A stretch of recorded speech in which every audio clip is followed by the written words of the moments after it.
Oi, pessoal. Essa é mais uma aula da disciplina de programação funcional. E dando continuidade ao assunto da aula anterior, a gente vai observar mais uma forma de definir Fibonacci. Como a gente havia dito anteriormente, esta é uma definição eficiente de Fibonacci.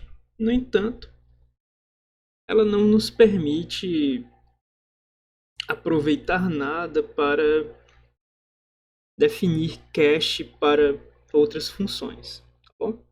Então a gente vai ver uma forma mais genérica de criar a cache, porque essa forma de criar a cache, ela é dependente das propriedades dos números de Fibonacci. Daí ela não serve para outros cenários.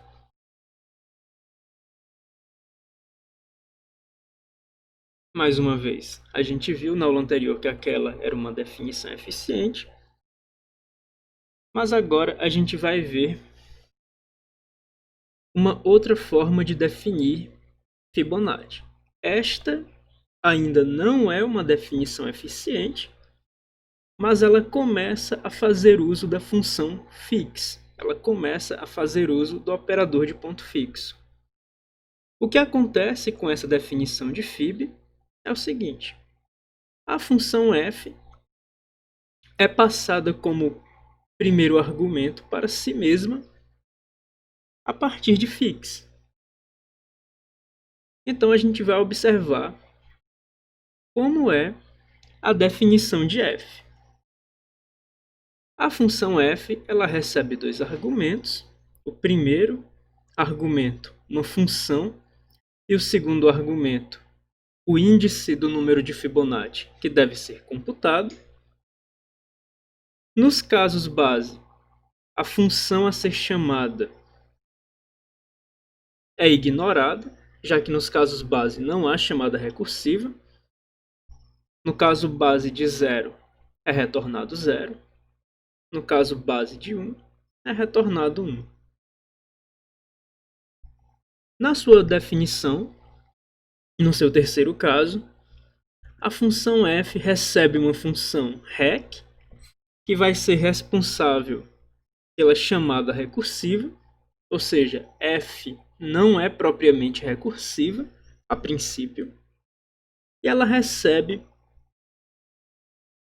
o enésimo número de Fibonacci que deve ser computado. Observe então que a função f vale-se da definição do número de Fibonacci. Ela sabe que o enésimo número de Fibonacci deve ser computado com uma soma dos dois anteriores, tá bem? Mas ela não chama a si mesma, ao menos a princípio. Ela chama a função rec que ela recebeu como primeiro argumento. Daí a gente tem a seguinte propriedade: se a função rec de fato computar números de Fibonacci, então rec-1 vai ser o número de Fibonacci com índice n-1 e rec-2 vai ser o número de Fibonacci com índice n-2. Daí, a função f vai estar somando dois números de Fibonacci, os dois anteriores, e estará de fato computando o enésimo número de Fibonacci. Portanto, uma vez que rec saiba computar Fibonacci, f também sabe computar Fibonacci. É aí que entra a função fix. A função fix vai fazer com que f seja passada para si mesma como seu primeiro argumento. Então, no contexto de fixF, a função rec também vai ser a função f tendo passado para si mesma, sendo passada para si mesma como seu primeiro argumento, tá bom? Afinal, fixF vai ser equivalente a f de f de f de f indefinidamente. Então, rec é basicamente f de f de f de f indefinidamente e, portanto, está apenas esperando o seu segundo argumento para calcular o enésimo número de Fibonacci. Essa definição não é eficiente, inclusive ela acaba sendo pior que a nossa primeira definição ingênua. A gente pode observar isso mais uma vez com esse comando para ligar as anotações sobre tempo de execução e uso de memória, e a gente vai perceber que a chamada de FIB35 para essa definição de FIB demora 22 segundos, ou seja, quase que 3 vezes mais lenta do que a nossa primeira definição ingênua de FIB, e gasta 11 GB de memória. Nesse computador, que possui 7,6 GB, isso equivale a dizer que a gente acabou utilizando alguma memória swap, tá bom?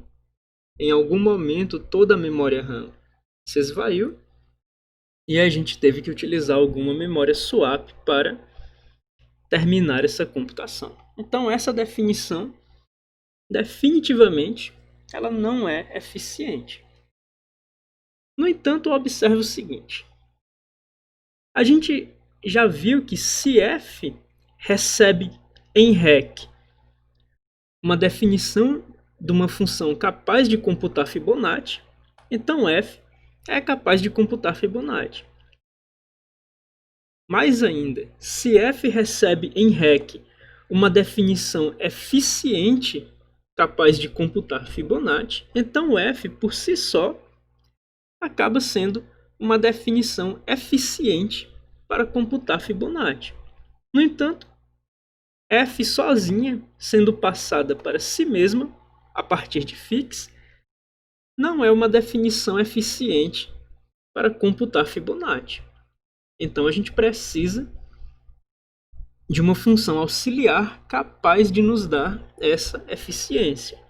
A gente observa que f é responsável por codificar a definição dos números de Fibonacci. No entanto, f não é eficiente.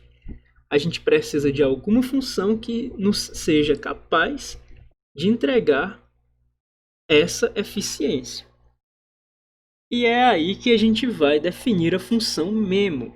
A função memo, ela recebe uma função cujo primeiro argumento é um inteiro e o retorno é um elemento do tipo b, e nos dá de volta uma função que recebe um inteiro e cujo retorno é um elemento do tipo b. Então f é uma função com essa assinatura, e o que a função memo faz é criar uma cache para a função f. E como que essa cache vai ser criada? Essa cache vai ser criada da seguinte forma.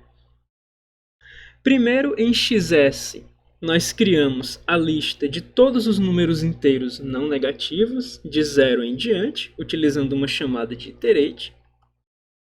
E em YS, nós aplicamos a função f a todos os inteiros não negativos. Daí a gente observa que mapfxs, dada a preguiça de Haskell, vai ser uma computação suspensa, calculada sob demanda, cujos valores serão avaliados apenas quando necessários. E a gente utiliza YS justamente como o primeiro argumento desse operador. Esse operador, então, fica esperando um número inteiro para computar o iésimo elemento da lista YS, que vai ser um elemento do tipo B, dado que YS foi construído utilizando f como uma transformação sobre XS. Então a função memo ela é capaz de dada uma função de int para b, nos entregar uma função de int para b,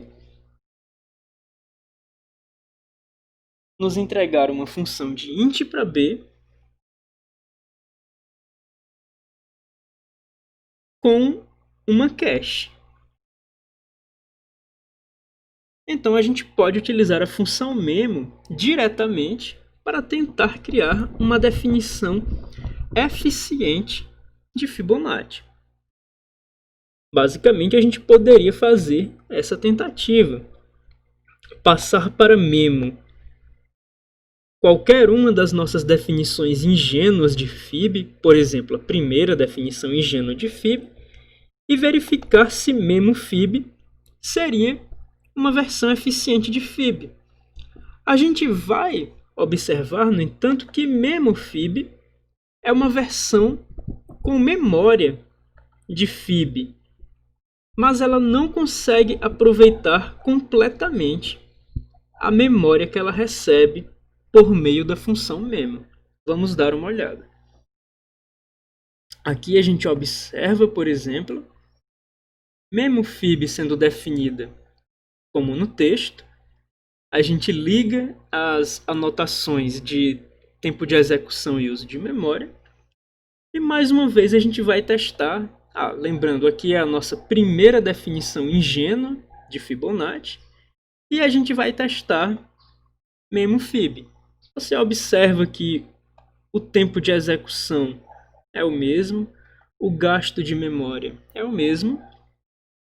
No entanto, essa foi a primeira chamada de memo Fib, computando o 35º número de Fibonacci. Lembra que, uma vez computado, memo não vai deixar a memo Fib esquecer o valor do 35º número de Fibonacci. Então, a próxima chamada não vai ser tão custosa, nem em termos de tempo, nem em termos de memória. Daí, o custo de execução é irrisório e o custo de espaço se torna relativamente irrisório. A gente pode computar memo Fib 36 e, assim como memo Fib 35, o resultado da chamada para 36 não vai ser esquecido. E aqui a gente vai ver o seguinte problema. Memo Fib 37, ou seja, o 37º número de Fibonacci, deveria ser expresso como a soma dos dois números anteriores, que já foram devidamente computados. Como esses números já foram devidamente computados, é esperado que memo Fib 37 não demore tanto assim. Afinal, memo Fib 37 precisa apenas pegar essas respostas, esses valores que já existem, e somá-los. No entanto, não é o que acontece. Ou seja, quando a gente utiliza essa definição, a gente não está interconectando essas duas funções. A gente está criando uma cache em separado para a função Fib. No entanto, a função Fib ingênua não faz uso da cache internamente para a sua computação. Uma vez que ela seja capaz de terminar a computação de algum número de Fibonacci, esse número fica armazenado na cache. Mas durante a computação de um número de Fibonacci, Fib não tem acesso a essa cache. Então é por isso que a gente precisa do operador fix. O que é que vai acontecer? Agora a gente vai criar a nossa função definitiva para computar números de Fibonacci. Dessa vez, a nossa função vai ser capaz de utilizar a memória durante a computação de um número de Fibonacci, não apenas após a computação de um número de Fibonacci. E a gente vai utilizar fix justamente para isso. Veja que a nossa função f é a mesma função f que a gente havia definido anteriormente. A diferença é que agora a gente não está passando para fix apenas a função f. A gente está passando para fix a função memo.f. Ou seja, se a gente passar uma versão eficiente de Fibonacci para a função f, a função f vai entregar uma versão eficiente de Fibonacci para memo, e essa versão eficiente de Fibonacci vai ser utilizada por memo para construir a cache. o que vai resultar, já que existe o uso de cache, numa versão eficiente de uma função capaz de computar Fibonacci. O que fix faz, então, é a passagem do retorno de memo como argumento para f. Ou seja, fix torna possível que o retorno da função memo, ou seja, uma versão eficiente de Fibonacci, seja passada como argumento para f. E daí a gente tem no final uma versão eficiente de Fibonacci. Afinal, se rec é uma versão eficiente de Fibonacci, como a gente já discutiu anteriormente, então f se torna uma versão eficiente de Fibonacci.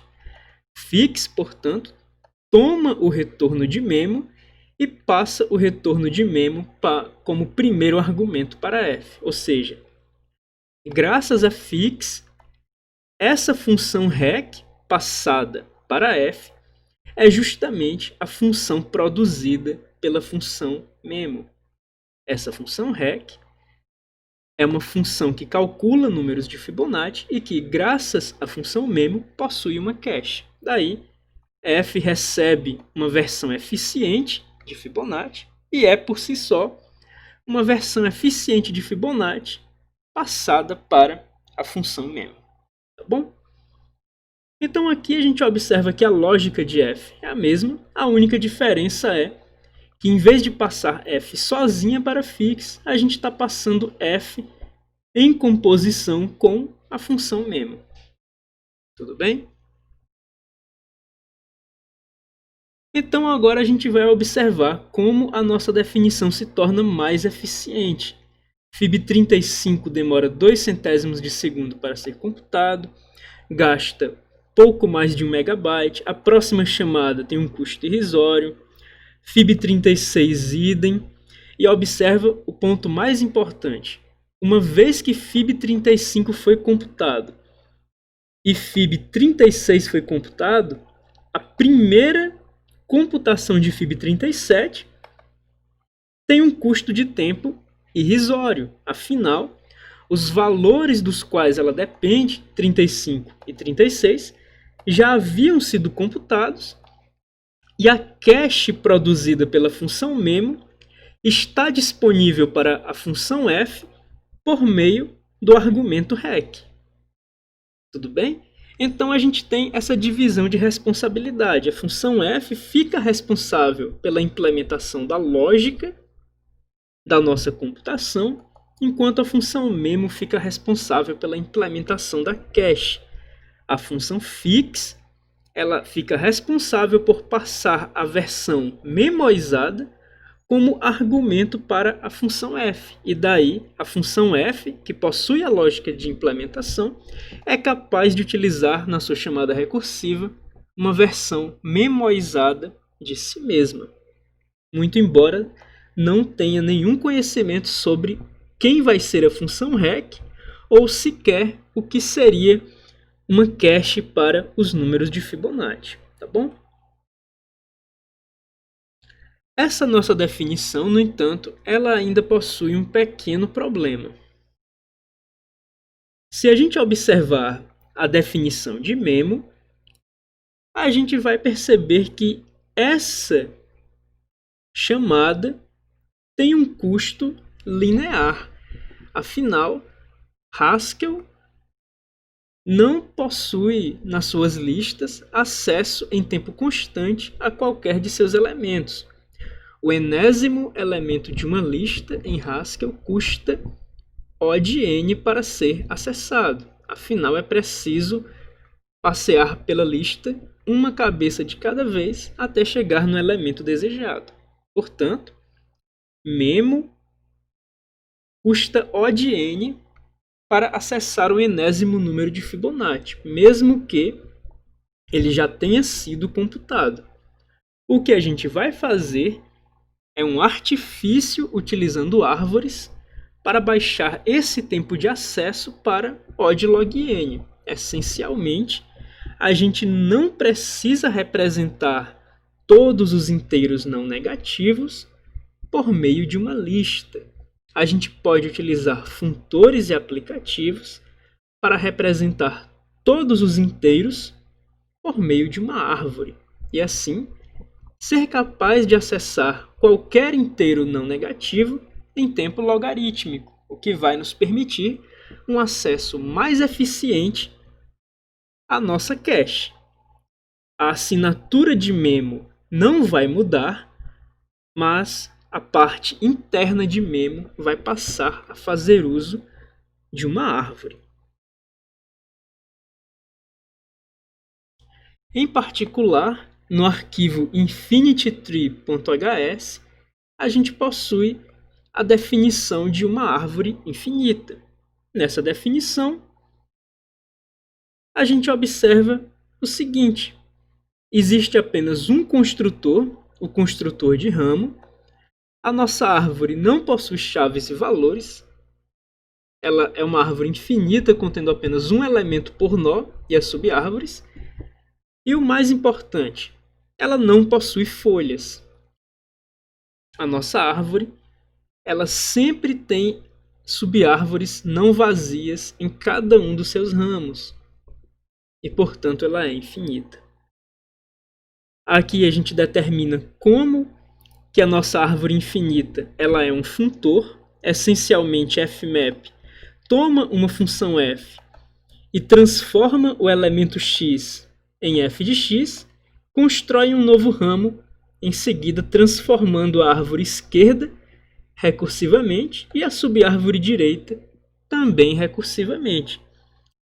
Já em termos de applicative, a gente cria uma árvore infinita a partir de um elemento x, fazendo com que essa árvore se torne uma árvore infinita, fazendo com que esse elemento seja promovido para uma árvore infinita em que todo nó contém esse dito elemento. Então, pior_x é definido como uma árvore infinita que contém o elemento x e cada uma das suas árvores esquerda e direita também é definida como pior_x.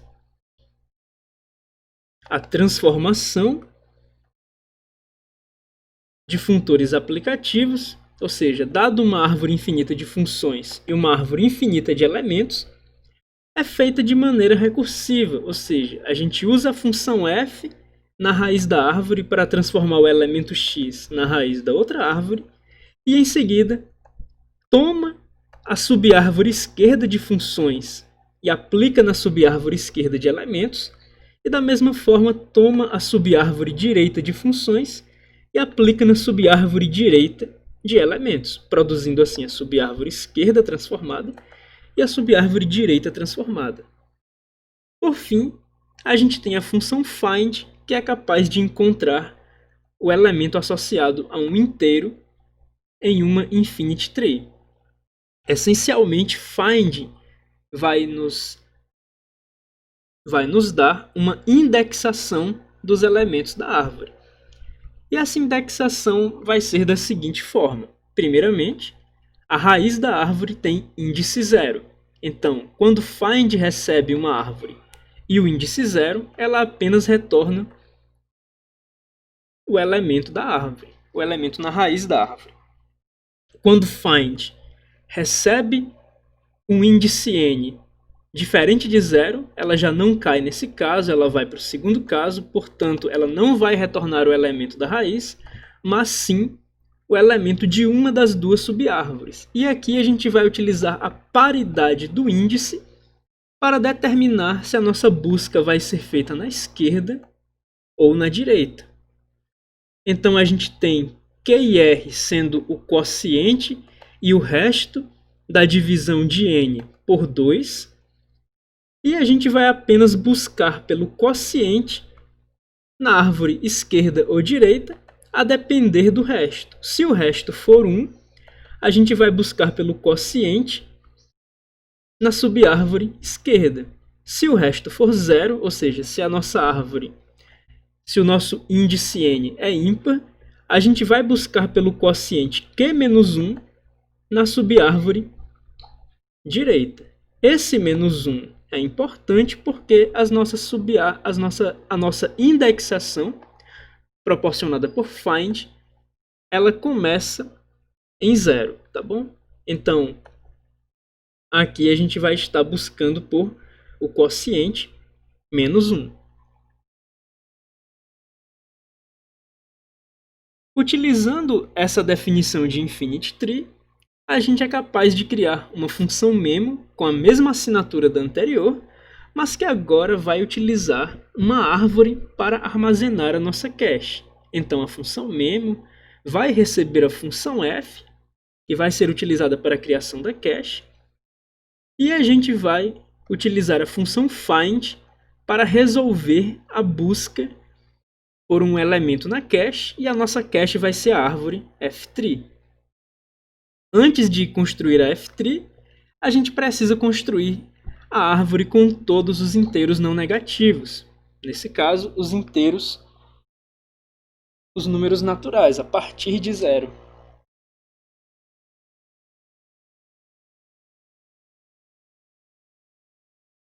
A gente define a árvore dos números naturais, começando em 0, como uma árvore cuja raiz possui o elemento 0.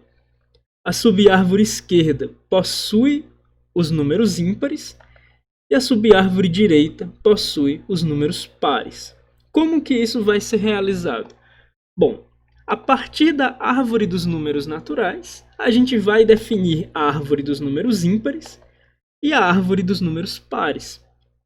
Basicamente, a gente vai tirar proveito de que NAT-tree é uma infinity tree e, portanto, é um funtor, e vai transformar esse funtor com duas funções. Uma primeira para criar números ímpares a partir de todos os naturais, multiplicando esses números por 2 e em seguida somando mais 1. E uma outra transformação que vai criar a partir de NAT-tree todos os números pares, multiplicando cada número natural por 2 e em seguida somando mais 2. Esse mais 2 é importante porque a gente não gostaria que em even tree houvesse a repetição do elemento 0, que já se encontra na raiz da nossa NAT-tree. Então, apesar de parecer desnecessário, esse mais 2 vai nos valer a não repetição do elemento 0. Tá bom? E assim a gente cria a árvore de todos os números naturais. Agora, basta pegar a árvore de todos os números naturais e transformar cada um deles a partir da função f, de acordo com a função f. E daí memo se torna capaz de dar à função f uma cache, e dessa vez não uma cache linear, uma cache de acesso linear, mas uma cache de acesso logarítmico. Fazendo mais um teste, a gente liga novamente as informações sobre uso de tempo e uso de espaço, e a gente vai ver que a nossa definição ela acaba sendo tão eficiente quanto a anterior. No entanto, para números de Fibonacci suficientemente grandes, provavelmente seria notável a diferença de acesso linear e acesso logarítmico. Para esses valores relativamente pequenos, a gente não vai ser capaz de observar muita diferença. No entanto, para valores muito mais altos, a gente perderia a boa noção dos números de Fibonacci, porque haveria o estouro do bit de sinal, tá bem? Bom, isso encerra o nosso estudo de caso sobre o operador de ponto fixo. A gente viu que ele é bastante útil para a implementação de memória cache, e ele é bastante útil para algumas outras coisas. É um conceito bastante interessante para criar circularidade, dependência mútua entre definições no paradigma funcional. Ele, junto com a avaliação preguiçosa, então se tornam bastante interessantes de serem utilizados. Bom, esse é o conteúdo da aula de hoje e a gente volta na próxima. Até lá!